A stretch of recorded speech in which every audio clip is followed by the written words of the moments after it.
Hi dears, welcome back. അപ്പോൾ ഇന്നത്തെ recipe വളരെ എളുപ്പത്തിൽ ഉണ്ടാക്കിയെടുക്കാൻ പറ്റിയ ബ്രെഡ് വെച്ചിട്ട് ഒരു അടിപൊളി സ്നാക്കിൻ്റെയാണ്. നല്ല ടേസ്റ്റാണ് ഇത് കഴിക്കാനായിട്ട്, അതുപോലെ തന്നെ ഉണ്ടാക്കിയെടുക്കാനും നല്ല എളുപ്പമാണ്. അപ്പോൾ പെട്ടെന്നൊരു ഗസ്റ്റൊക്കെ വന്നാലും അതുപോലെ തന്നെ വൈകുന്നേരം ചായയുടെ കൂടെയൊക്കെ പെട്ടെന്ന് ഉണ്ടാക്കിയെടുക്കാൻ പറ്റിയ നല്ലൊരു സ്നാക്ക് തന്നെയാണ്. അപ്പം ഉണ്ടാക്കി കഴിയുമ്പോഴത്തേക്ക് പാത്രം കാലിയാവുന്ന വഴി അറിയില്ല, അത്രയും ടേസ്റ്റാണ്. അപ്പോൾ എങ്ങനെയാണ് ഈ ഒരു സ്നാക്ക് തയ്യാറാക്കുന്നതെന്ന് നോക്കാം. അതിന് മുന്നേയായിട്ട് ചാനൽ സബ്സ്ക്രൈബ് ചെയ്യാത്തവരുണ്ടെങ്കിൽ സബ്സ്ക്രൈബ് ചെയ്യാൻ മറക്കരുത്. തൊട്ടടുത്തുള്ള ബെല്ലൈക്കണും കൂടെ ഒന്ന് ക്ലിക്ക് ചെയ്യുകയാണെങ്കിൽ ഇനി ഞാൻ പുതിയ വീഡിയോസ് ഇടുമ്പോൾ അതിൻ്റെ നോട്ടിഫിക്കേഷൻസൊക്കെ പെട്ടെന്ന് തന്നെ കിട്ടുകയും ചെയ്യും.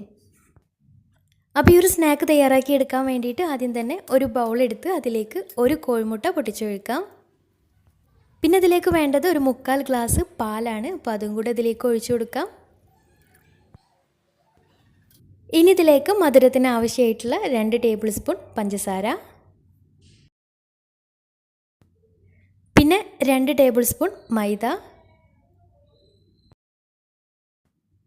ഇനി ഇതിലേക്ക് ചേർത്ത് കൊടുക്കുന്നത് നല്ലൊരു ഫ്ലേവറിന് വേണ്ടിയിട്ട് ഒരു 1/4 ടീസ്പൂൺ ഏലക്കാപ്പൊടിയാണ്. അപ്പോൾ ഏലക്കാപ്പൊടി കൂടി ചേർത്തിട്ട് നന്നായിട്ടൊന്ന് മിക്സാക്കി എടുക്കാം. അപ്പോൾ കട്ടയൊന്നും ഇല്ലാതെ നന്നായിട്ട് തന്നെ മിക്സാക്കി എടുക്കണം.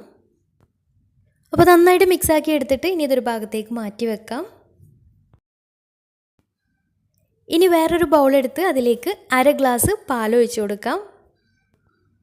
എന്നിട്ട് ഇതിലേക്ക് മധുരത്തിന് വേണ്ടിയിട്ട് ഒരു 3 ടേബിൾ സ്പൂൺ മിൽക്ക് മെയ്ഡാണ് ചേർത്ത് കൊടുക്കുന്നത്. മിൽക്ക് മെയ്ഡിന് പകരം പഞ്ചസാര ചേർത്താലും കുഴപ്പമൊന്നുമില്ല, പക്ഷേ മിൽക്ക് മെയ്ഡ് ആകുമ്പോൾ ഒന്നും കൂടെ നല്ല ടേസ്റ്റാണ്. ഇനി പഞ്ചസാര ആയാലും കുഴപ്പമൊന്നുമില്ല. അപ്പോൾ മധുരത്തിന് ആവശ്യമായിട്ടുള്ള പഞ്ചസാര അല്ലെങ്കിൽ മിൽക്ക് മെയ്ഡോ ചേർത്തിട്ട് നന്നായിട്ടൊന്ന് മിക്സാക്കി എടുക്കണം. അപ്പോൾ 2 ബാറ്ററും റെഡി ആയിട്ടുണ്ട്. ഇനി സ്നാക്ക് ഉണ്ടാക്കി തുടങ്ങാം. അപ്പോൾ അതിന് വേണ്ടിയിട്ട് ഒരു നോൺ സ്റ്റിക്കിൻ്റെ പാന് സ്റ്റൗവിൽ വെച്ചിട്ടുണ്ട്. നന്നായിട്ട് ചൂടായി വരുമ്പോൾ അതിലേക്ക് കുറച്ച് നെയ്യോ അല്ലെങ്കിൽ ബട്ടറോ ഒന്ന് ബ്രഷ് ചെയ്ത് കൊടുക്കാം. എന്നിട്ട് മൈദ ചേർത്തിട്ട് റെഡിയാക്കി എടുത്തിട്ടുള്ള ബാറ്ററിൽ ഒരു തവി എടുത്തിട്ട് ഇതുപോലെ ദോശയായിട്ട് ഒഴിച്ചു കൊടുക്കാം. അപ്പോൾ മാവ് കുറച്ച് ലൂസായിട്ടുള്ള ബാറ്ററായിട്ടാണ് ഉണ്ടാവുക. അപ്പോൾ തവി ഒഴിച്ചു കൊടുത്തതിന് ശേഷം ഇതുപോലെ ഒന്ന് ചുറ്റിച്ച് കൊടുക്കാം. ഇനി ദോശ ഒരു ഭാഗം വെന്ത് കഴിഞ്ഞാൽ വേണമെന്നുണ്ടെങ്കിൽ മറിച്ചിട്ട് കൊടുത്തിട്ട് ഉണ്ടാക്കിയെടുക്കാം. അല്ലെങ്കിൽ ഒരു പീസ് ബ്രെഡ് എടുത്തിട്ട് നമ്മൾ നേരത്തെ പാലും മിൽക്ക് മെയ്ഡും കൂടെ മിക്സാക്കി എടുത്തിട്ടുള്ള ആ ഒരു ബാറ്ററിൽ മുക്കിയിട്ട് ഇതിൻ്റെ സെൻറ്ററിലായിട്ട് വെച്ച് കൊടുക്കാം.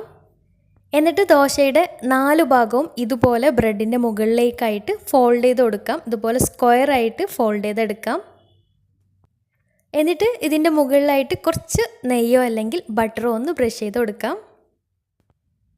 എന്നിട്ട് താഴ്ഭാഗം കളറൊക്കെ ഒന്ന് മാറി നന്നായിട്ട് വെന്ത് കിട്ടിയാലും മറിച്ചിട്ടിട്ട് 2 ഭാഗവും മുകൾ ഭാഗവും ബ്രൗൺ കളറാക്കി എടുക്കാം. ഉൾഭാഗം പ്രത്യേകിച്ച് വേവാനൊന്നുമില്ല, ബ്രെഡ് ജസ്റ്റ് പാലും മിൽക്ക് മെയ്ഡും കൂടെ ചേർത്തിട്ടുള്ള മിക്സിൽ ഒന്ന് മുക്കിയെടുത്തിട്ടുള്ളതാണ്. അപ്പോൾ 2 ഭാഗവും കളറൊക്കെ മാറി കിട്ടിയാൽ ഇനി പാനിൽ നിന്ന് മാറ്റാം. ഇതുപോലെ ബാക്കിയുള്ളതും ചെയ്തെടുക്കാം. അപ്പോൾ ചുട്ടെടുക്കുന്ന ദോശയുടെ ബാറ്റർ നല്ല ലൂസായിട്ടുള്ള ബാറ്റർ ആയത് കാരണം നല്ല സോഫ്റ്റ് ആയിട്ടുള്ള ദോശയായിട്ടാണ് ഉണ്ടാവുക. ഉൾഭാഗവും നല്ല സോഫ്റ്റാണ്. പിന്നെ മറിച്ചിട്ട് കൊടുക്കുന്ന സമയത്ത് താഴ്ഭാഗം നന്നായിട്ട് ആയതിനു ശേഷം മറിച്ചിട്ട് കൊടുക്കാം.